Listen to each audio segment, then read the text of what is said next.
Have you ever wondered what it would feel like if one day you woke up and the person you have shared your whole life with was no longer there? Right, is not something most couples want to imagine, because love makes us believe it will last forever, but deep down we all know that one day one of us will go first. That thought alone can send a chill through your heart, yet ignoring it does not protect you. In fact, it can make the loss even harder to bear, because it leaves behind regrets that can never be undone. No, let me ask you this: if your spouse passed away tomorrow, what words would you wish you had spoken? What moments would you wish you had cherished more? What conversations would you wish you had faced instead of avoiding? What grudges would you wish you had let go of? The answers to these questions can change the way you live today. The truth is, loss is inevitable, but regret is not. Regret comes from choices we postpone, words we leave unspoken, and opportunities we pass by without realizing their value. But here is the good news: you still have time right now, in this very moment, to choose differently, and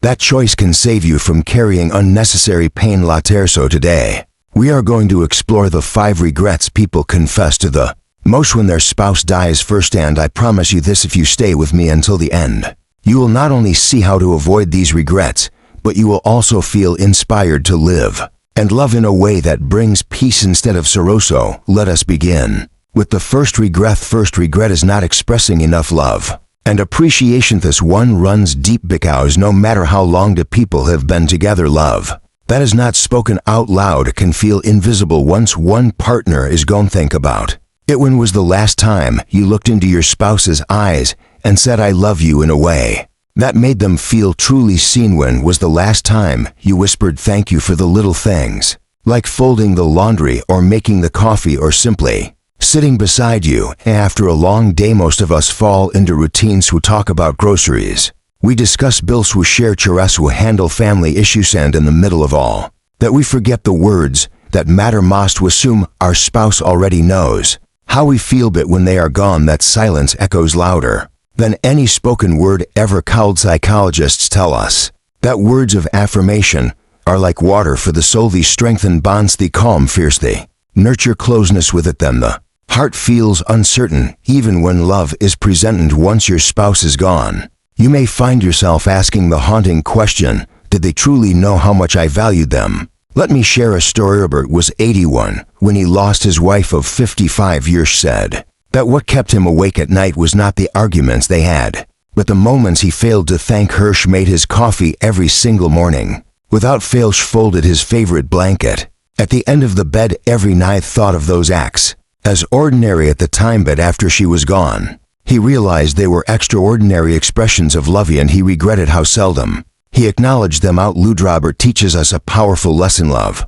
is not just a feeling, it is an action. It is words spoken with intention. It is choosing to hold your partner's hand a little longer. It is saying thank you for even the smallest act, because here is the truth: love expressed today becomes comfort tomorrow, but love assumed becomes regret. Now let us move to the second regret: avoiding difficult conversations.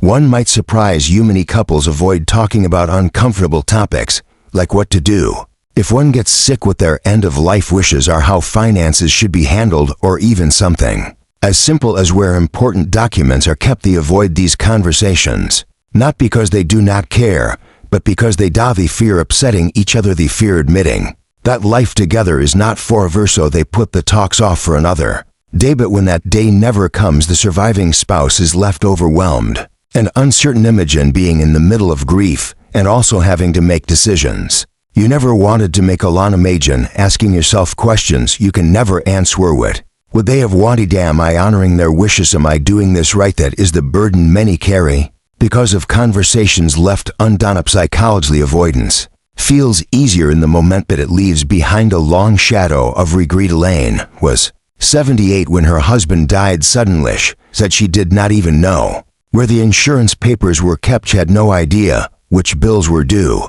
or what kind of memorial service he would have wanted. Every decision felt like guesswork, and although she tried her best, she lived with the constant fear that she had let him down. That fear stayed with her long after the initial grief had passed. That her story reveals a truth that many of us resist facing. Love is not just about sharing joy, it is also about preparing for hardship together. When you open the door to difficult conversations, You give your spouse the gift of peace. You remove the heavy burden of uncertainty. And you give yourself the gift of clarity when the time comes. So let me ask you right now, what conversations are you avoiding? Just there's something you know needs to be said, but you keep putting it off. Remember this, facing the uncomfortable now is far less painful than carrying regret later. When the time comes, you will not wish you had stayed silent. You will wish you had spoken with courage and love. And we arrive at the third regret, taking shared experiences for granted. This regret is heartbreaking because it is born out of everyday life. You sit at the same table night after night, run errands, fold laundry, watch television, and we tell ourselves there will always be another chance to do something special together, another trip, another walk, another evening of laughter. But one day, that chance runs out, and when your spouse is gone, those ordinary moments suddenly feel extraordinary. I realize how fragile and temporary they really were, and you wish you had cherished them more fully. Carol was 74 when she lost her husband. They had always said they would travel once they fully retired. They would take more walks together once the house projects were done. They would spend more time together once life slowed down. But retirement never came for him. The projects never ended. No, Carol treasures the simple photos of Sunday breakfasts, wishing she had created more of those moments instead of waiting for the perfect time. Her story is a reminder that memories are not luxurious, they are treasures, and they do not have to come from grand vacations or milestones. They can be built in the smallest choice: pausing for a laugh, turning off the television to talk, taking a short walk in the park, cooking a meal together with no distractions. This are the investments of love that carry us through loss. The regret of taking experiences for granted comes from knowing that joy was available all along, but overlook it. Forget that the present is the only guarantee we have, not tomorrow, not someday, but today. And when you choose to savor today, you are writing memories your heart will one day lean on for strength. So I invite you to pause right here and think about it. What simple moment could you create this week with your spouse? What memory could you choose to make today, instead of waiting for some day, because someday may never come, but today is yours for the taking. The fourth regret is neglecting your own independence and identity. This one surprises many people because it is easy to lose yourself inside a long marriage. You grow together, we build routines, we depend on each other, and over time our lives intertwine so deeply that it feels impossible to imagine who we are without our spouse. But when one partner is gone, the surviving partner may suddenly feel as if the ground has disappeared beneath them. They not only grieve the loss of the person they loved most, they also grieve the parts of themselves that were tied entirely to that relationship. Think about it for a moment. If your spouse passed first, would you still know who you are outside of your marriage? Would you still have your own friendships, your own hobbies, your own reasons to get up in the morning? Or would you feel like half of you disappeared forever? This regret is heavy because it adds an extra layer of loss. It is not just losing your partner, it is also losing your sense of identity, and that can make grief feel even more unbearable. Let me tell you about Jamesh. Was married nearly 60 years, and his wife handled most of their social life. Ash was the one who kept in touch with family and friends, planned the gatherings, made sure they stayed connected to the world around them. When she passed, James felt painfully isolated. He admitted that he did not know how to keep those relationships alive without her. Felt as though the connections they had built together vanished the moment she was gone, and his regret was that he had never built his own independence or created his own network of support. This story teaches us something powerful. Making your own identity is not selfish, it is essential. It enriches your marriage while both of you are alive, and it prepares you for the day when you may have to walk alone. Exploring your inner rest, staying connected with your own friends, continuing to grow personally, all of these things strengthen your resiliency, and resilience is what helps you carry on when life changes. So let me ask you this, are you nurturing your own spirit as much as you nurture your relationship? Because the truth is, love is strongest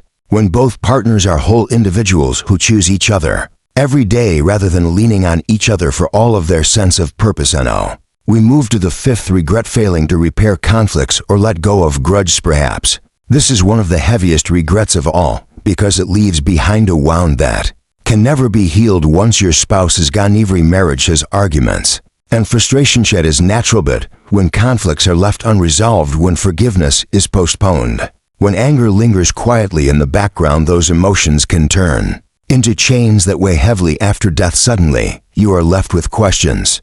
that cannot be answered. You are left with apologies that can never be spoken. You are left with the silence of regret that screams louder than any word. San was 77 when her husband passed away unexpectedly. Last conversation they had was an argument over something small, a misplaced bill. At the time, it felt like any ordinary disagreement that they would smooth over later, but later never coming. After he was gone, she realized her final words to him had been filled with frustration, not love. She said that regret haunted her more than the grief itself because the argument did not matter. What mattered was the missed chance to say I love you one more time. Her story reminds us of something important. Reconciliation is not a luxury, it is a daily choice. Letting go of grudges does not erase the past, but it frees your heart to live fully in the present. And when you choose to make peace, you protect yourself from carrying unbearable regret. La Terzo, ask yourself right now, is there a conflict between you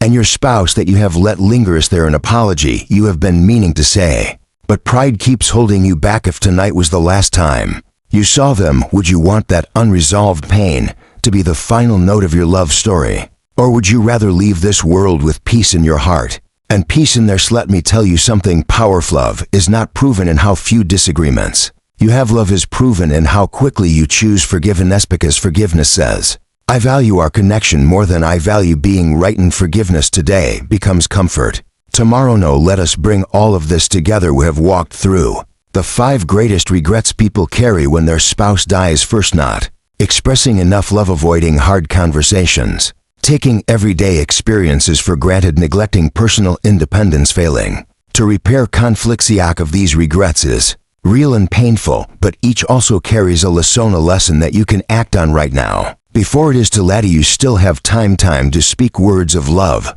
that will echo forever, time to face the uncomfortable conversations that give peace instead of confusion, time to create memories out of the simplest of days, time to nurture your own soul so you can walk with strength even when you are alone, and time to forgive so that if tomorrow never comes, you leave love, not anger, as your final legacy. So let me challenge you today. What will you change right now? Will you tell your spouse you love them more often? Will you bring up the conversation you have been avoiding? Will you plan a simple memory this week instead of waiting for the perfect time? Will you call an old friend or pick up a hobby that keeps your spirit alive? Will you let go of the argument that does not really matter in the end? Because here is the truth: loss is guaranteed, but regret is optional. If expressed today becomes peace tomorrow, forgiveness today becomes freedom tomorrow, more is created today become treasures tomorrow, and courage today becomes strength tomorrow. So do not wait for later. Later is not promised, but today is here, and today is the gift you can use to live without regret.